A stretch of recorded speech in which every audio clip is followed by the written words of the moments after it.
Welcome to our channel. நம்ம சேனல்ல என்ன ரெசிபி பண்ண போறோம்னா ஒரு காஃப் அண்ட் கோல்டுக்கு சூப்பரான ரெமெடி தான் பண்ண போறோம். பெப்பர் சிக்கன் கிரேவி எப்படி செய்யலாம்னு வாங்க வீடியோக்குள்ள போய் பார்க்கலாம். அதுக்கு முன்னாடி நம்ம சேனலை ஃபர்ஸ்ட் டைமா பாக்குறீங்கன்னா மறக்காம சப்ஸ்கிரைப் பண்ணிருங்க. பக்கத்துல இருக்க பெல் ஐகானை கிளிக் பண்ணி ஆல் ஆப்ஷனை செலக்ட் பண்ணிக்கோங்க. இந்த சிக்கன் கிரேவி வந்து இருமல் சளிக்கு சூப்பரா வந்து கியூர் பண்ணும். இதை ட்ரை பண்ணி பாருங்க. ஒரு 2 ஸ்பூன் மிளகு, 1 ஸ்பூன் சீரகம், 1 ஸ்பூன் சோம்பு, 1 ஸ்பூன் மல்லி, 1 மிளகாய் வத்தல். இது எல்லாத்தையும் ட்ரையா நல்லா வறுத்துக்கோங்க. கலர் சேஞ்ச் ஆனோன்னு ஆஃப் பண்ணிடுங்க. இப்போ நம்ம பெப்பர் சிக்கன் கிரேவிக்கு தேவையான மசாலா, ட்ரை மசாலா அரைக்க வறுத்தாச்சு. இப்போ இதை கேஸ் ஆஃப் பண்ணிடலாம். இதை ஃபைனா ஒரு பவுடரா அரைச்சிட்டு வந்துடலாம். அரைக்கிறதுக்கு முன்னாடி இந்த மிளகாய் காம்பை எடுத்துட்டு அரைங்க. இப்போ பாத்தீங்கன்னா இந்த ட்ரை பவுடர் வந்து அரைச்சாச்சு. இப்போ வாங்க பெப்பர் சிக்கன் செய்ய ஆரம்பிச்சு. வடை செட்டில் 3 ஸ்பூன் நல்லெண்ணெய் ஊற்றிருக்கேன். நம்மளுக்கு நாட்டுக்கோழி கிடைக்காத சமயத்துல இந்த மாதிரி பிராய்லர்ல கூட நம்ம கோல்டு காஃப்க்கு வந்து இந்த மாதிரி ரெமெடி செஞ்சு சாப்பிடலாம். ட்ரை பண்ணி பாருங்க. இப்ப எண்ணெய் காஞ்சிருச்சு. இதுல 2 கிராம்பு, ஒரு சின்ன துண்டு பட்டை, 2 ஏலக்காய், ஒரு பிஞ்ச் சோம்பு, அடுத்து ஒரு பெரிய வெங்காயம் பொடி பொடியா நறுக்கணும். நீங்க சின்ன வெங்காயம் வேணாலும் யூஸ் பண்ணிக்கலாம். வெங்காயம் நல்லா வதங்கட்டும்.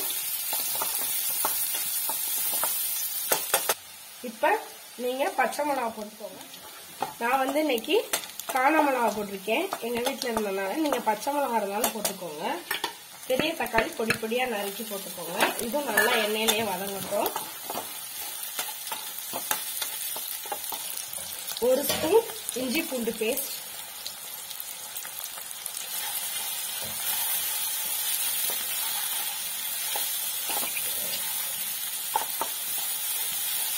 நல்லா பச்சை வாசனை போற மாதிரி இது எல்லாத்தையும் நல்லா வதக்கி விட்டுக்கோங்க.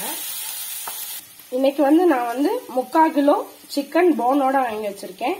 அதுக்கு தேவையான அளவு தான் இன்கிரீடியன்ஸ் யூஸ் பண்றேன். நீங்க எவ்வளவு சிக்கன் எடுக்கிறீங்களோ அதுக்கு தகுந்து ஜாஸ்தியாகவும் போட்டுக்கோங்க, குறைச்சும் உங்க லிமிட்டுக்கு தேவையான அளவு செஞ்சுக்கோங்க.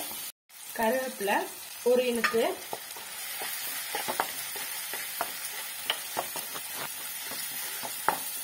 இப்ப வெங்காயம் தக்காளி எல்லாம் வதங்கிருச்சு. இப்ப சுத்தம் பண்ணி வச்சிருக்க 3/4 கிலோ சிக்கனை இதுல போட்டுடலாம். இப்ப நம்ம சிக்கன் கிரேவிக்கு தேவையான அளவு உப்பு போட்டுக்கலாம்.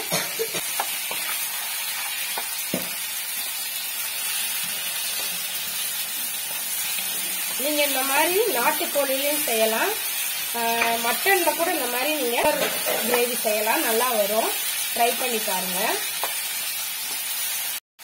இப்ப ஒரு 1/4 ஸ்பூன் மஞ்சள் தூள் போட்டுக்கோங்க. நல்லா மிக்ஸ் பண்ணி விட்டுக்கோங்க. நம்ம வந்து ரெடிமேடா விற்கிற தனியா பவுடர், மிளகு பவுடர் போட்டு செய்யறதை விட இந்த மாதிரி நம்மளே ஃப்ரெஷ்ஷா வறுத்து அரைச்சு போடுறப்ப வந்து அந்த அரோமா சூப்பரா இருக்கும். உங்களுக்கு வந்து நம்ம வந்து இது வந்து ஒரு காஃப் ரிலீஃப் பண்றதுக்காக நம்ம இது பண்றோம். முக்கியமா வந்து சளி சரியா இருக்கு. அதனால எல்லாமே ஃப்ரெஷ்ஷா வந்து நம்ம இடிச்சு அரைச்சு சாப்பிட்டோம்னா நம்மளுக்கு அதோட பெனிஃபிட்ஸ் வந்து முழுசா கிடைக்கும். அரைச்சு வச்சிருக்க அந்த ட்ரை பவுடரை போட்டுடலாம் இதுல. இப்ப ஈவனா இதை வந்து நல்லா பரட்டி விட்டுக்கலாம். ஸ்டேஜ்ல ஒரு 1/4 ஸ்பூன் கரம் மசாலா போட்டுக்கோங்க.